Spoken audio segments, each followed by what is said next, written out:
Hi teachers, this video is for how to use this exercise. Normally it's the next to the last exercise of the video activity book. Normally they say, what did she say? Or what did they say? Or what did they say? So this exercise are next to the last in the video activity book of every unit, for the intro, for interchange 1, interchange 2, and 3. How do we do this? We call it the play and pause. We pause it and then we play. Pause and play. How? We're going to do one example. As you can see, it starts with, well, let me see, there are, and then obviously they have to put in the blank space, they have to fill it out. In this case, will be 4 rooms. How do we do this? You just put, obviously, you're gonna have sufficient volume in the classroom, and you put this. There are 4 rooms. You see, then you pause it. And obviously what's 4. If they didn't catch it, you just go a little bit back and play it again. There are 4 rooms. One more time. There are 4 rooms. The living room, the kitchen, and 2 bedrooms. And you see, you let it go a little bit more, you go a little bit back so they can catch either the first one or the second one.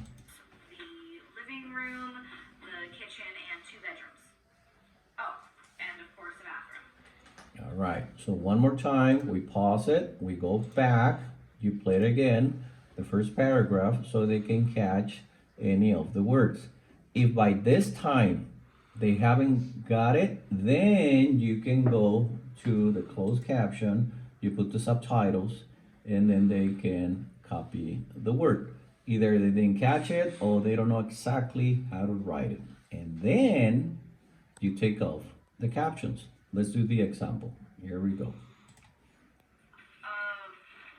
let me see. There are 4 rooms, the living room, the kitchen, and 2 bedrooms. Oh, and of course, a bathroom. And then that's how they can check if they have it correctly. Again, you turn off the subtitles and you can go back a little bit, but you're going to play it until the next paragraph or the next word. One more time.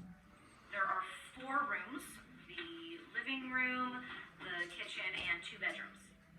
Oh, and of course, a bathroom. The living room? Well, You pause it there because there's a word that they have to fill out in the blank. And then you go back just a little bit. the living room? And then one more time. The living room?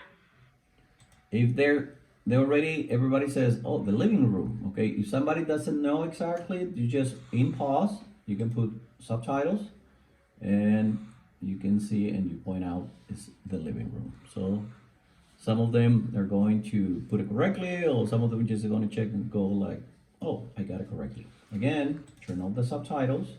Why no subtitles? Because the idea in this exercise is the audio. It's how they're listening to the words from somebody who speaks English.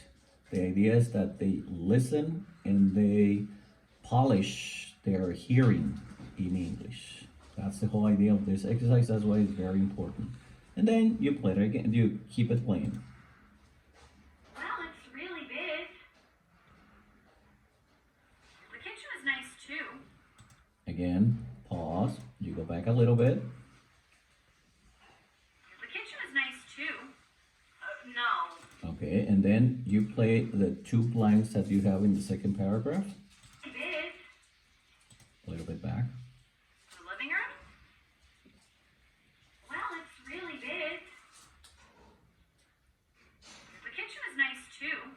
And then you double check that everybody has it, and then you keep it playing for the next paragraph. No, we don't have a microwave. We just have. And right there was a big one. One more time. The time? No, we don't have a microwave. We just have a regular. By normally the third time or the fourth time, they can normally catch it. If for any reason, third and fourth time they haven't catch it, again, subtitles, and you could point out the word that they're missing, and they know how to do it. And that's how you keep going. Again, turn off the subtitles, keep going for the next one. By the end, let's say that they're ready. The bedroom, actually, there's something like. Of course, it's clean. Actually, there are a lot of big windows, and the view is really great. And And again, the view is really great. I think Yeah, there's a really big closet. there's a really big. Okay, I think it ends by. I live in an apartment. No, I think I'm missing the last part. Yeah, there's a really big closet. Really big closet. That's where The view it finishes. is really great. There. Yeah, there's a really big closet. Mhm. Actually, there are a lot of big windows. A lot of big windows. And the view is really great. Really great. That's where you finish it. Again, if they haven't catch any of the words, you put it in pause, the subtitles. They copy it if they need to, or they double check if they have it correctly written, the word. And once they already completed the whole thing, then you go back from the beginning and you play it completely with no subtitles. And you play it, or you can do it with the subtitles. Just double check that they already have it, and they can be watching it and double checking the subtitles, something like that. The living room, the kitchen, and 2 bedrooms. Oh, and of course the bathroom. The living room? Well, it's really big. Oh, point out that in some of the videos, all of the subtitles, they're not completely correct. Sometimes they have 1 or 2 typos in the subtitles, and most of the videos, sometimes they have like 1 or 2 words that they're not correct. Why? Sometimes the audio doesn't connect well with the subtitles, so there's a word or they're missing, or maybe a letter. So just point out that sometimes they're going to see something that is not completely correct written. So anyway, the idea of this, we call it the play and pause exercise, is that they listen to the characters speaking and they catch the words without reading or copying the words. That's just to help them if they just didn't catch the word because of the audio was wrong when they make the video or something else. But the idea again is that the audio, they catch it with their hearing, and that way they polish their hearing in English. All right, teachers, hope this video helped you. If you have any questions or anything, contact us for any more information. Thank you and have a great class.